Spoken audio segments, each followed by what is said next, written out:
안녕하세요. 어려운 경제 이슈를 알기 쉽게 귀에 쏙쏙 들어가도록 해설해드리는 오정근의 쏙쏙 경제를 시작하도록 하겠습니다. 이 시간에는 오늘 신문 기사를 쉽게 해설해드리는 명품 시사 해설을 시작하겠습니다. 그러면 오늘 잠깐 자료를 제가 올려놓고 오늘 신문을 제가 스크랩을 해서 올렸습니다. 스크랩을 이렇게 한번 보면서 말씀을 나누도록 하겠습니다. 우선 오늘 기사 그러니까 귀에 쏙쏙 들어가도록 경기 기사를 쉽게 해설해드리는 명품 시사 해설 2월 9일자 시작하도록 하겠습니다. 우선 첫 번째 기사가 한국은행에서 CBDC를 만든다, 법정 통화를 만든다는 기사가 떴습니다. CBDC는 중앙은행 디지털 통화를 말합니다.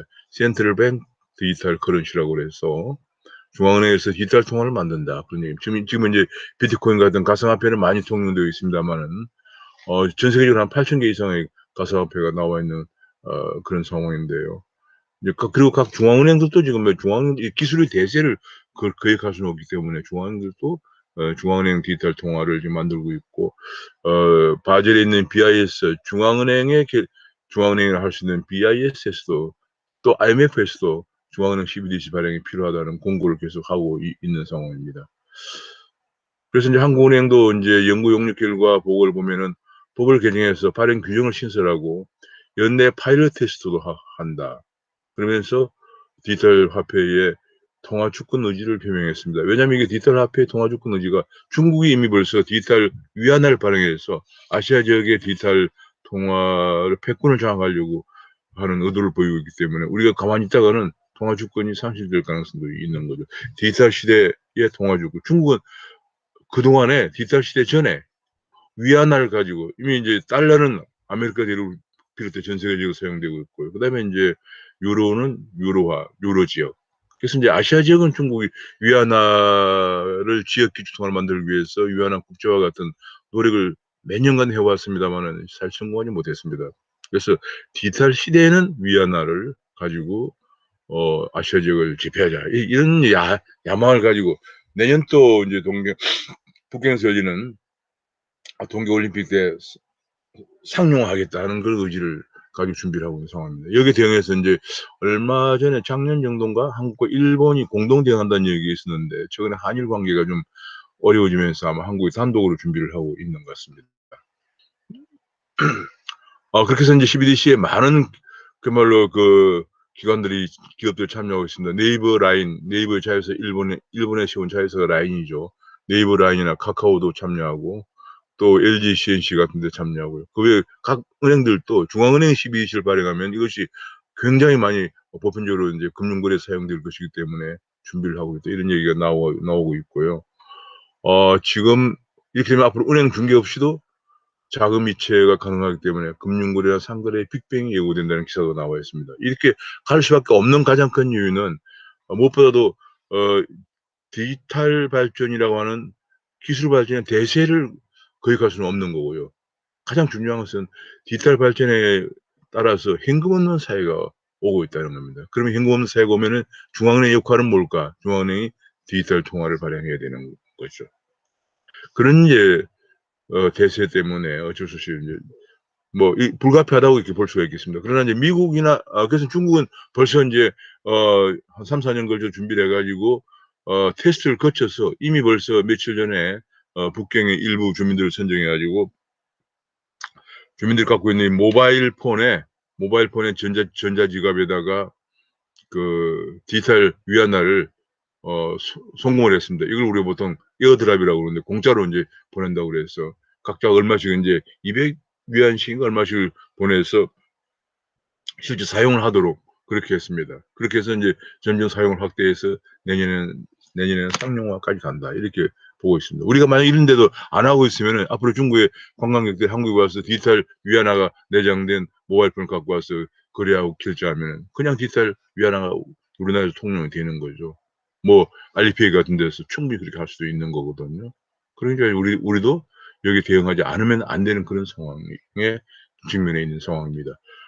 현재 미국이나 유럽은 좀 신중하다 이런 보도가 나왔는데 미국과 유럽이 신중한 것은 가장 중요한 것은 미국과 유럽은 이미 기축통화국인 달러나 유로를 사용하고 있기 때문에 중국보다 신중하다는 하는 것이지 사실은 굉장히 빠른 속도 준비를 하고 있습니다. 제가 영란은행 같은데 몇 년 전에 저희 학교에서 방문해서 이걸 준비를 하고 있는 상황이었습니다.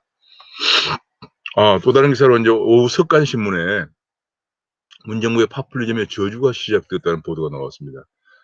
파퓰리즘은 이제 대가가 있는 거죠. 가장 큰 것은 재정 위기인데 일단 여기서는 탈원전에 따른 전기료 인상, 문케어에 따른 보험료 인상, 그다음에 실업급여에 따른 그 고용보험료 인상을 얘기하고 있습니다. 뭐 이렇게 되면 대가가 반드시 있게 마련이죠. 전기료를 무리하게 탈원전을 고집해서 전기료를 올릴 수밖에 없다. 발전 생태계가 붕괴되어 전기를 올려갈 수 없다는 얘기인데, 예를 들면 발전 단가가 나와 있어요. 발전 단가가 예를 들면 원자력 같은 경우에는 메가와트당 53달러인데 석탄은 75.6달러, 태양광은 98달러, 육상풍력은 113달러, 해상풍력은 161달러입니다. 얼마 전 이제 문재인 대통령이 전남 신안에다가 10년 동안 48조 원을 들여서 해상풍력을 만들겠다라고 했는데 그 단가가 물경 161달러라서 원전의 3배에 달합니다. 그러면 전기료가 올라가지 않을 수가 없죠. 지금 탈원전 때문에 탈석탄 이런 것 때문에 발전 자회사들도 지금 다 적자가 나고 난립니다. 한전의 적자는 말할 것도 없습니다. 한전의 적자는 아마 제가 보기엔 뭐 한 7, 80조? 굉장히 많은 상태. 이거 갚기가 힘든 상황입니다. 결과적으로 전기를 인상하지 않고 안 되는데 이러다가는 아마 앞으로 전기 자율주행차 같은 전기가 엄청 많이 사용되는 4차 산업혁명에서 낙오될 가능성도 배제할 수 없습니다. 아마도 남한의 원전이 다 붕괴되고 얼마 전에 북한의 원전을 지어준다는 그런 문건들이 나오는 바람에 지금 산업자원장관이 지금 수사를 받고 있는 상황입니다만은 만약 그렇게 될 경우에는 우리가 어디 북한에 가서 자율주행차를 몰아야 될지도 그런 날도 올지도 모르겠습니다. 지금 그래서는 안 되겠죠. 그다음에 이제 문케 같은 경우에 이미 벌써 너무 방만하게 건강보험금을 막 적립금을 쓰는 바람에 이게 건강보험은 기금이라고 하지 않고 적립금이라고 합니다. 왜냐하면 건강보험은 기금에 포함이 안 돼 있어요. 기금은 일정 적립이나 사용내를 국회에 보고하게 돼 있는데 이 적립금은 그렇지 않습니다. 그러니까 건강보험 공단에서 마음대로 한다는 얘기죠. 그래서 빨리 지금 건강보험 적립금을 기금화 시켜야 한다는 주장도 지금 나오고 있는데 어쨌거나 지금 이게 너무 방만하게 쓰는 나머지 지금 곧 적자 증 이 건강보험은 그동안에 수년 동안 거의 10년 넘게 재정에서 몇 조 원씩 돈을 내고 있는데도 적립금 고갈 시기가 앞당겨 질 것으로 예상이 되고 있습니다. 적립이 고갈되면 어떻게 됩니까? 바로 병원도 못 가는 거죠. 그래서 하루속히 건강보험료를 올립니다. 뭐 최근에 주택을 가진 사람이 종부세도 올라서 문제지만은 그게 또 그 주택 가격 공시 가격이 올라가니까 건강보험료가 대폭 올라서 퇴직해서 수입도 없는 노장년들의 큰 부담이 되고 있습니다. 건강보험료도 올릴 수밖에 없다. 그런 얘기입니다. 그다음에 또 한 가지는 이제 퍼주기 실업급여. 실업급여를 또 막 퍼주다 보니까 지난달에 1조 2천억이 나갔다고 그래요. 이렇게 하다 보니까 지금 현재 이 고용보험도 지금 고갈입니다. 그뿐이 아니고 고용보험에서 뭐 온갖 게 다 나갔어요. 문재인 정부 제일 큰 문제가 재정도 막 퍼주지만 각종 기금에 여유자금이 있다 그러면 막 꺼내 쓰는 거예요. 나 뒷감당을 전혀 생각하지 않고 있어요. 고용보험이 그 대표적인 사례인데요. 고용보험 본래 일을 하던 사람이 고용돼 있는 사람이 보험료를 해서 나중에 실업자가 되면은 돈을 받기로 한 거예요. 보험금을 받기로 한 건데 여기를 막 그냥 예를 들면 어린이집 같은데 그다음에 무슨 뭐 육아휴직 같은 거 이런 데는 막 꺼내 쓰다 보니까 또 돌봄 비용 같은 거 이런 걸 막 쓰다 보니까 지금 바로 고갈 위기에 몰렸습니다. 아마 이게 고용보험기금이 곧 2023년 뭐 2년 뭐 지금 그 정도 되면 고갈될 것이다 이런 보고서들이 나오고 있습니다. 그럼 어찌 되느냐? 연간 고용보험이 한 달에 1조 2천억 나가면 한 달에 1년에 10한 4-5조가 나가잖아요. 근데 보험기금에 들어오기 때문에 그걸 고려하더라도 7-8조 원이 적자입니다. 그럼 어떻게 될까요? 그 7-8조를 누가 냅니까? 세금으로 내야 되는 거예요. 그만큼 앞으로 미래 세대가 지금 건강보험도 그렇죠. 전기료도 그렇죠. 고용보험도 그렇고 세금을 더 내서 이미 기금을 다 끌어떼서 써버리기 때문에 참 이게 다가오는 우리 청년들 미래 세대가 어떻게 감당할지 정말 힘듭니다. 그뿐이 아니라 나라 빚이 너무 많아서 아마 금년 말에 1,000조 원 정도 육박해서 금년에 1,000조국을 돌파할 생각입니다. 채무 1,000조국. 좋은 천조국이 아니고 채무천조 돌파하는데 이자만 해도 20조 정도 나간다. 이자가 2%면 20조죠. 나라 빚은 빚더미고 세금 결국 이걸 하기 위해서 세금 폭탄이 더 늘어날 수밖에 없는 거죠. 막 쓰고 나면 결국은 세금 폭탄이 오는 거죠. 이것이 아까 문화일보가 얘기한 파퓰리즘의 저주죠. 이자만 20조인데 어마어마합니다. 나중에 이자를 내기 위해서 또 국채를 발행하면 그런 일이 벌점이 생기고 있고요. 그런 일이 생기면 그것이 인제 바로 부채의 함정에 빠진다. 데트랩에 빠진다라고 합니다. 이자를 갚기 위해서 또 국채를 발행해서 이자를 더 늘어가는 현상을 말하는 거죠. 일본이 전체를 밟고 있다는 얘기인데 여기서 일본의 전체를 비교했는데 하나 잘못 비교했습니다. 이 우리나라는 국가 채무고 일본은 국가 부채예요. 일본은 국가 부채가 이 정도인데 우리는 국가 채무인데 국가 채무로 하면 이 훨씬 더 국가 채무를 국가 부채는 국가 채무에다가 공공기관 부채라든지 공공기관 부채 중에서 국가의 의무를 하느라고 진 부채, 그다음에 공무원 군인연금 충당금, 정부 보정 채무 이런 거 다 포함하기 때문에 훨씬 많아집니다. 우리가 국가 채무 비율이 2025년에 65%로 전망되고 있다 이렇게 나왔는데 아마 국가 부채 비율로 하면 아마 이때 한 150%가 넘었을 겁니다.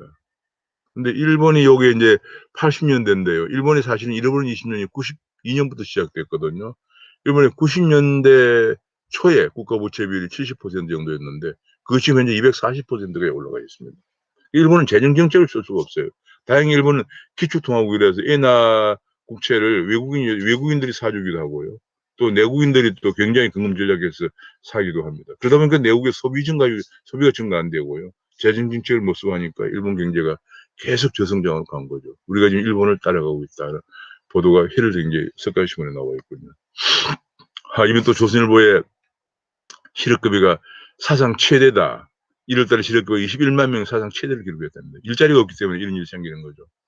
자, 사상 최대인데 이것이 아까 조금 전에 말씀드렸다시피 월 한 1조 2천억 정도 실업급여가 나가고 있다. 그래서 고용보험 기금이 지금 고갈이 곧 임박했다. 그런 얘기고요. 지금 또 문제가 이게 공공 알바를 하다가 실업급여로 갈아탑니다. 6개월 동안 공공 알바를 하다가 실업급여를 한 6개월 받다가 다시 또 공공 알바하다가 또 실업급여가 무한정 계속 받는 게 아니거든. 보통 한 6개월 정도 받기 때문에 그렇게 계속 갈아타고만 있다는 얘기예요. 제대로 된 일자리를 만들어 줘야 되는데 제대로 된 일자리를 만들지 않으니까 공공 알바를 이렇게 하고 있는데 그렇게 하는 사람들이 28,500 명이나 된다 그런 얘기예요. 정말. 그래서 뭐 알바생들 여기 또 한 가지는 알바생을 정규직화에 매달리다가 마사회가 신입 채용을 못했다 그런 얘기예요. 왜냐면 본래 정규직이 1,140명인데 전부 알바생을 정규직화하느라고 정규직이 3,100명이 되었으니까 정규직을 더 채용할 수 없는 거죠. 지금은 더구나 코로나 때문에 사람들이 모이지 못하니까 지금 격마도 안 하고 있어요. 안 하고 있는데도 정규직화 한 3,100명을 해고할 수 없는 그런 문제가 생긴 거죠. 우리나라는 해고가 거의 불가능합니다. 한번 채용되면은. 자, 그다음에 인제 그래서 지금 정규직이 도입되어 있다. 지금 이게 비정규직에 정규직화 해 가지고 문재인 정부가 내세운 공약이었고 취임하자마자 제일 먼저 간 데가 인천국제공항공사의 인국공 사태라고 그러죠. 거기도 마사회와 똑같은 사태가 지금 벌어지고 있는 것이죠. 더 큰 문제는 이렇게 하는데 여기다가 이 비정규직들 이 공공기관에 들어가기 굉장히 힘들거든요. 힘드는데 공공기관에 들어가기 힘드니까 노조 관련된 친인척 또 그 공공기관 간부의 친인척 등등이 알바생으로 들어갔다가 바로 정규직으로 전환해 버린 이런 사태가 발생하면서 인천 인국공 사태가 불거지면서 많은 불공정 문제. 그러다 보니까 여기 있는 것처럼 신입사원을 채용을 못 하거든요. 그러니까 아니 오랫동안 준비해 온 다른 청년들은 뭐냐 하는 불공정 문제가 또 대두가 되고 있는 공정사회를 외친 문정부에도 불공정 문제가 크게 대두가 되고 있습니다. 그런데 또 한 가지 아이러니컬한 것은 우리나라에서 외국인 근로자가 없으면 제조업이 돌아가지를 못해요. 제가 얼마 전에 인천에 그 남동공단을 하고 대구도 공단을 방문한 적이 있었는데 뭐 사장하고 고위 임원 1-2명 빼고 전부 중소기업은 외국인들이에요. 그 우리나라 청년들이 공장에서 일을 안 하려고 한다는 거. 이렇게 인제 뭐 그야말로 한 몇 개월 동안 공공 알바하다가 또 실업급여 타다가 또 심지어는 또 한 몇 년간 정부에서 창업 자금 타다가 뭐 이렇게 하고 있습니다. 일자리를 만들어 줘야 되는데 일자리를 만들어 주지 않고 청년 취업 자금이라고 그래 6 개월 동안 월 50만 원씩 지급해 줍니다. 그러니까 일자리를 뭐 기업을 활성화시켜 일자리를 만들 생각을 안 하고 돈을 월 50만 원 주는 거. 이건 재임 붙여 가지고 금년부터는 국민 전체에다가 국민 취업 지원제도를 만들어서 선발해서 월 50만 원씩 6 개월씩 300만 원 준다 뭐. 정말 왜 이들 이렇게 하는지 모르겠어요. 그냥 내 돈 아니니까 돈 푸는 데는 그냥 마구 풀면서 아까 앞에 문화일보에서 본 것처럼 파 터지면 저주가 곧다가 오고 있는데도 그렇게 하면서 정말 제대로 된 일자리를 기업을 활성화한 일자리를 만들어 내지 않고 기업은 더 옥죄고 있는 상황이죠. 농촌에도 지금 농촌에 외국인이 빠지면 일을 못 합니다. 지금 뭐 아파트에 뭐 도장 사업 하는 일 건설 현장 그다음에 뭐 지금 뭐 이삿짐 등등 뭐 외국인이 없으면 안 돌아갑니다. 우리 청년들은 지금 거의 3분의 1이 놀고 있는데도 금년에 제가 보도를 보니까 청년 나오는 청년 고등학교 대학 졸업생이 한 50만 명 되는데 금년에 일자리는 5만 명밖에 없다고 그래요. 안타까운 일입니다. 그런데 전부 그 자리를 외국인들이 메꾸고 있고 우리 청년들은 국가에 주는 몇 푼의 돈에 의지해서 생활하고 있으니 좀 안타깝지 않을 수 없습니다. 또 한 가지 습관신문에 문화일보에서 언론사 인터넷 뉴스에도 징벌적 손해배상제를 도입한다.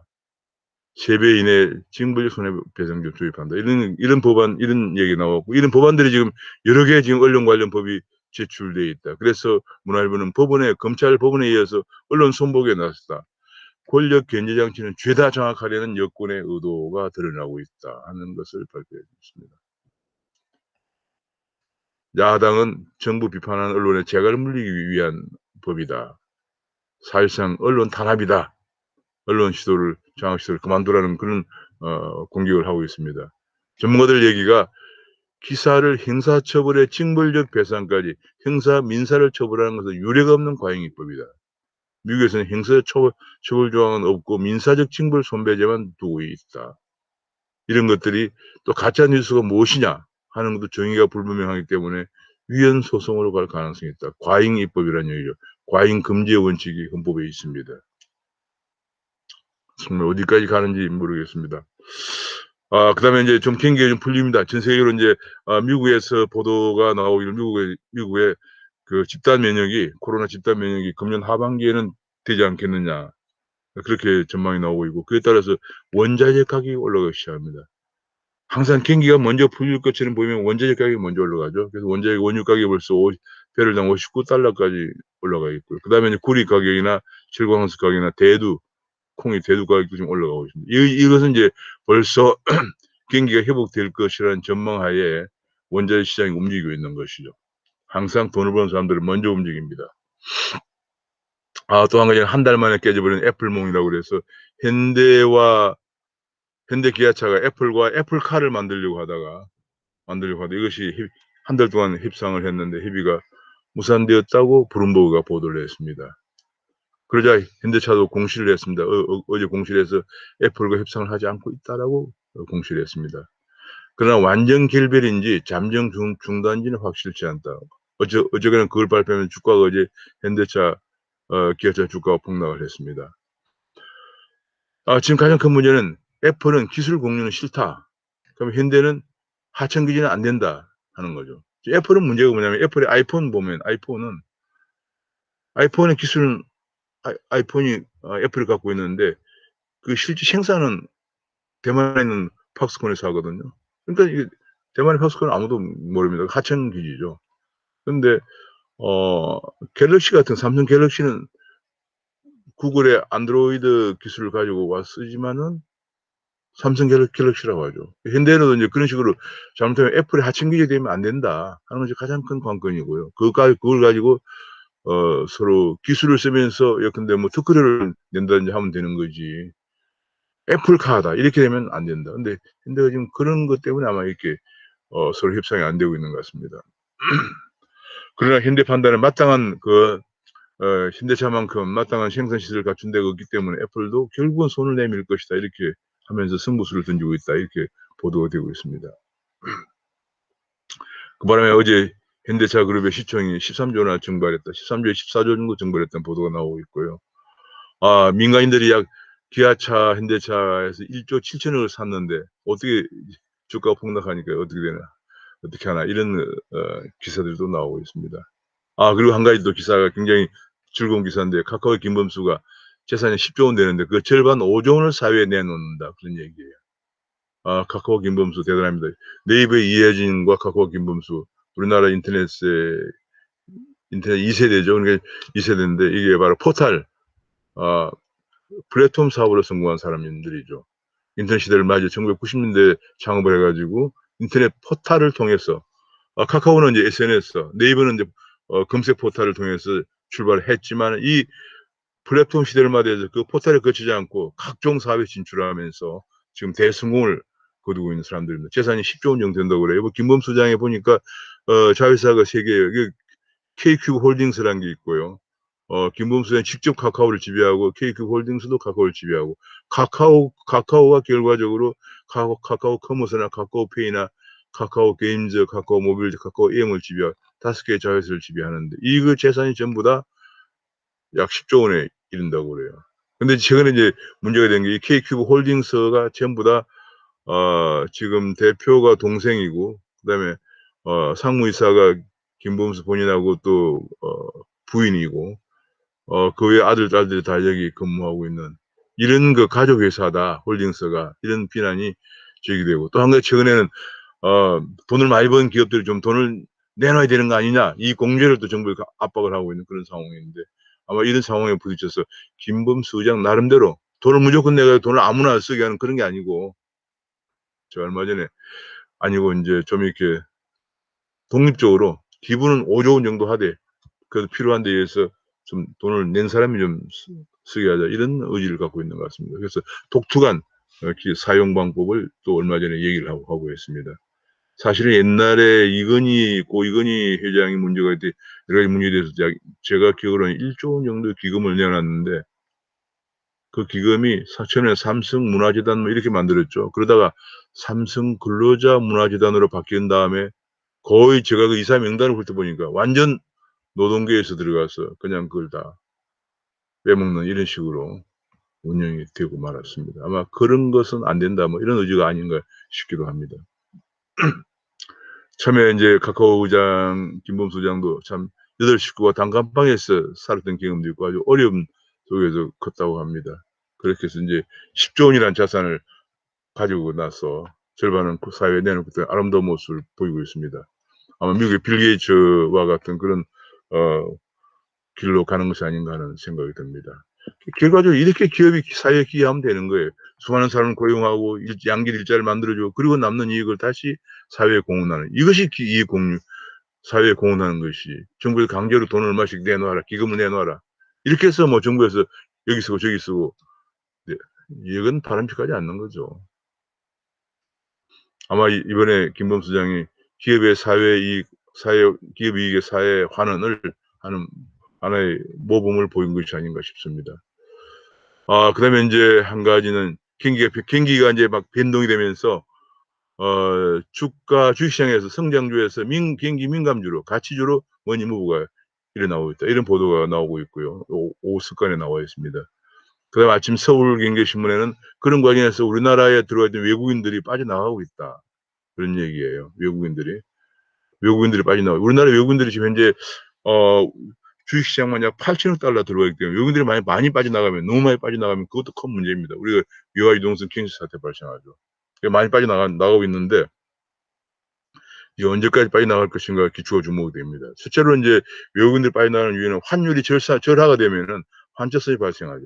그다음에 우리나라 기업들이 지금 주가가 실적이 기업들이 너무 지금 경기가 안 좋아요. 경기가 안 좋은데 코스피는 올라갔기 때문에 규리가 너무 심해지니까 그런 부분도 염려하고, 또 최근에 우리 공매도 금지를 연장하면서 외국인들 투자의 위험을 해지할 방법이 없어지면서 한국에서만 빠져나가고 있는 것이 아닌가, 이런 걱정도 됩니다. 그걸 이미 IMF나 외국인 그 국제 정권 분석 기관들이 경고를 했습니다. 자, 그런 과정에서 인제 우리가 그렇지만 그런 과정에서 우리가 돈 벌 수 있는 분야도 많습니다. 잘 되고 있는 분야가 많죠. 첫 번째 아침에 한국경제신문에 나온 걸 보면은 콘텐츠 시장, 네이버나 카카오를 중심으로 하는 그 웹툰, 웹소설에서 콘텐츠 이야기 콘텐츠 시장이 쑥쑥 자라고 있다. 이런 보도가 나오고 있고요. 그다음에 또 인제 어 케이팝 온택트로 케이팝의 이것도 역시 콘텐츠 플랫폼입니다. 이전에 콘텐츠 이 스마트폰을 위한 콘텐츠 플랫폼 시장이 앞으로 굉장히 유망하다 이런 얘기가 나오고 있고요. 아까 그래서 보면 아까 여기 보면 카카오에 아까 그런 나오죠. 카카오 게임이나 카카오 게임즈 같은 거죠. 그다음에 그래서 카카오 게임즈가 최대 실적을 올렸다. 이렇게 나와 있습니다. 카카오 게임즈가 최대 실적 매출의 2,489억 원의 이 매출을 올리면서 최대 실적을 올렸다. 그런 얘기가 나와 있고요. 그러다 보니까 인제 게이밍 노트북이라는 게 나와서 이게 또 인기를 끌고 있어요. 게이밍 노트북 이런 얘기가 나와 있고요. 또 인제 재택과 온라인 교육이 확산되면서 크롬북이 또 시장이 앞으로 급성장할 전망이다 이런 얘기가 나와 있고요. 또 인제 최근에 전기차나 스마트폰들이 계속 많이 인제 확산되면서 그야말로 인제 스마트폰 비대면 시대 스마트폰이 많이 확산되고 그다음에 전기차 시대를 전기 자율주행차 시대를 맞아 전기차 확산되면서 거기에 들어가는 올레드, 인제 이게 그 소재주가 뜨고 있다 그런 얘기예요. 얼마 전까지만 우리가 이제 그 LCD였는데 LCD는 중국으로 넘어갔고요. 이제 올레드나 큐레드가 인제 대세인데 그 올레드, 큐레드에 관련된 소재주들이 지금 굉장히 뜨고 있다 그런 얘기예요. 여러 인제 회사 이름들이 많이 나와 있는데 여기 보면 한 군데 회사 같은 경우 보면은 주가가 이렇게 올라가고 있다. 지금 그런 얘기예요.